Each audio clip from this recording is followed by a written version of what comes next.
उज्जैन के वजीर park colony में शुक्रवार की सुबह 5 बजे सनसनीखेज वारदात हुई। यहां रहने वाले 60 वर्षीय कांग्रेस के पूर्व पार्षद हाजी कलीम खान उर्फ गुड्डू की गोली मारकर हत्या कर दी गई। प्रथम दृष्टया हत्या का आरोप पत्नी और 2 बेटों पर लग रहा है। मामले में पुलिस ने पत्नी नीलोफर और छोटे बेटे को हिरासत में ले लिया है, वहीं बड़ा बेटा फरार है। हत्या का कारण प्रॉपर्टी विवाद बताया जा रहा है। पुलिस ने सीसीटीवी की डीवीआर जब्त कर जांच शुरू कर दी है। गौरतलब है कि मृतक हाजी कलीम खान पर पूर्व में 31 अपराध दर्ज हैं और वो प्रॉपर्टी ब्रोकर और कॉलोनाइजर का काम करता था। एसपी प्रदीप शर्मा ने बताया कि एक सप्ताह पहले करीब 4 अक्टूबर को मॉर्निंग वॉक के दौरान भी हाजी कलीम खान पर हमला हुआ था, जिसमें उन्हें चोट आई थी। हमलावरों को भी जानते थे, इसलिए उन्होंने पुलिस में कोई शिकायत नहीं की और अपना उपचार करवाया। एक दिन पहले गुरुवार को वे थाना नीलगंगा पहुंचे और अपने ऊपर हुए हमले की जानकारी दी। रात करीब 2 बजे तक पुलिस ने बयान दर्ज किया, जिसमें हाजी कलीम खान ने हमलावरों की पहचान बताई और अपनी हत्या की आशंका भी जताई। हमले के मामले में पुलिस ने हाजी कलीम खान की पत्नी की बहन के दामाद को गिरफ्तार किया। पुलिस को बयान देने के बाद रात 3 बजे वो परिजनों के साथ घर पहुंचे और 2 घंटे बाद ही उनकी हत्या हो गई। सिर में गोली लगने से हत्या का होना बताया जा रहा है। वहीं घर में मौजूद अन्य परिजनों का आरोप है कि पत्नी और दोनों बेटों के द्वारा हत्या की गई है। हत्या का कारण यह भी सामने आ रहा है कि मरने से पहले हाजी कलीम खान ने पुलिस को बता दिया था कि उससे किससे अपनी जान को खतरा है। चलने की आवाज आई घर में, अभी जैसे ही मैं गली गोली चलने की आवाज आई, मैं ऊपर भागा। मैंने क्या शायद हो सकता है मेरे मामा ने मामी को मार दिया, तो मैं इसलिए भागा। जो ऊपर देखा तो मेरी मामी ने दरवाज़ा खोला और मामा और मेरा जो मामा का लड़का 2 ही कमरे से बाहर निकले जहाँ पर गोली चली। अब अंदर से दरवाजा लगा, उन्होंने खोला। अरे क्या हुआ? मैंने कि क्या हुआ, मेरे को बताओ, काय की आवाज़ है? क्या यार मार दिया मार दिया। अरे तुम अंदर से निकल रहे हो, किसने मार दिया? अरे गोली मार दी। अरे किसने? जो अंदर देखो तो मामा की लाश पड़ी। उनके क्या नाम है जिन्होंने जिन पर आरोप है मारने का नाम बताइए। नीलोफर भूरी बोलते हैं, नीलोफर। और मिंटू नाम है उसका, आसिफ नाम है, और मिंटू बोलते हैं उसको। ये दोनों रिश्ते में क्या? हाँ, 2 ही लड़के हैं उसके, और दानिश और उनका छोटा लड़का दानिश, जो 2 भाग गए। अभी इसकी जांच में लगे हुए हैं हम। मैं उनका भांजे जमाई हूँ, भांजा हमारा। नसरुद्दीन उर्फ जम्मू। किस पर आरोप है आपके? उनकी बीवी पे और बच्चों पे, लड़के पे।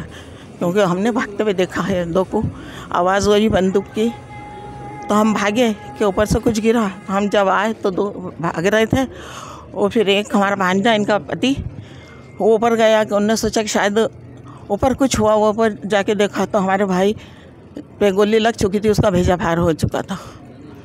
कितनी बजे की घटना है ये देखिए, अब 5:15 अजान से पहले की है ये घटना। मतलब हम 3 बजे तो हम हमारे भाई को लगी हुई थी, तो लेके आए थे कि चल बेटा सोना घर पे, क्योंकि हमारा तो बहुत छोटा है वो। हम बेटा ही करके बोलते हैं उससे, उनके बेटा घर सोना, अब आराम करना। तो हमारे कहने लगे चलो बहन तुम्हें भी नींद नहीं। मैंने कहा हमारे नींद नहीं आ रही हैगी, तू चल घर। क्या लगता है क्यों मारा होगा उन्होंने? क्या लगता है क्या कारण, क्या विवाद था? कुछ था पहले से भी झगड़ा? कुछ भी नहीं था, अच्छे भले थे। 8 दिन पहले इनके ऊपर भी पहले हमला भी हुआ था जी, हुआ था कि नहीं? आपको सबको मालूम होगी कि यहाँ पेट्रोल पंप के आगे हुआ था। क्या नाम है 3 जिनके ऊपर आरोप लगा रहे हैं आप? उनके नाम? नीलोफर। और बच्चों के नाम क्या? दानिश और आसिफ। मिंटू। इससे पहले जिन्होंने हमला किया था, क्या हमला किया था नहीं तो वो उसका हमारे भाई ने बताया नहीं था कि घर में सब घबराएंगे, लेकिन कल ही कन्फर्म हुआ। क्या है इनके? मैं सगी बहन हूँ उसकी। क्या नाम है आपका? शकीला भी। किसने ये हत्या की? ये नीलगंगा थाना अंतर्गत गुड्डू कलीम जी हैं। करीब 55 से 60 साल इनकी उम्र है। 20 साल पूर्व पार्षद रहे हैं और इनके 31 आपराधिक रिकॉर्ड भी हैं। इनके अभी जो प्रारंभिक जानकारी लगी है, परिवार में ही संभवतः प्रॉपर्टी का विवाद चल रहा था।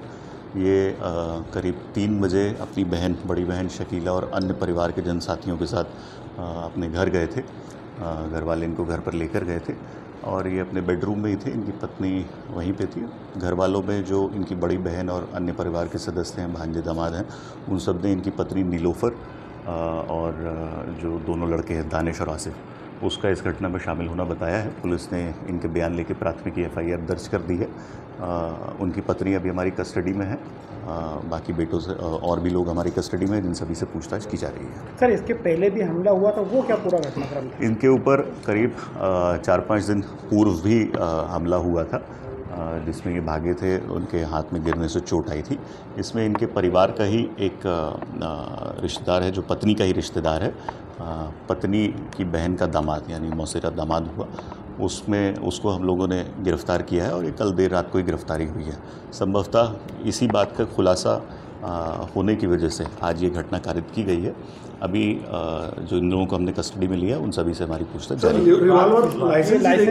है। उसके बारे में भी हम लोग जानकारी कह रहे हैं, वो भी कंफर्म करना है। एक लाइसेंसी जो हथियार है इनके बेटे के नाम से है, तो अभी उसके संबंध में पूछ विवाद मूलतः जो अभी तक समझ में आया है, जो गुड्डू कलीम जी से कल 1:30-2 बजे तक रात में पुलिस इनके साथ थी, उसके बाद इनका परिवार इनको घर पर लेकर गया है।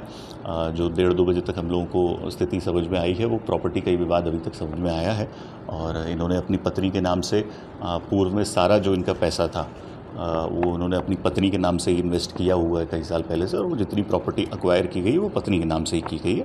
मूलतः प्रॉपर्टी को लेकर विवाद अभी प्रथम दृष्टया समझ में आ रहा है। सर, घटना के बाद से कोई परिजन फरार है? हाँ, अभी उनका एक बेटा फरार है, बाकी एक बेटे को और जो पत्नी है उनको हमने हिरासत में ले लिया।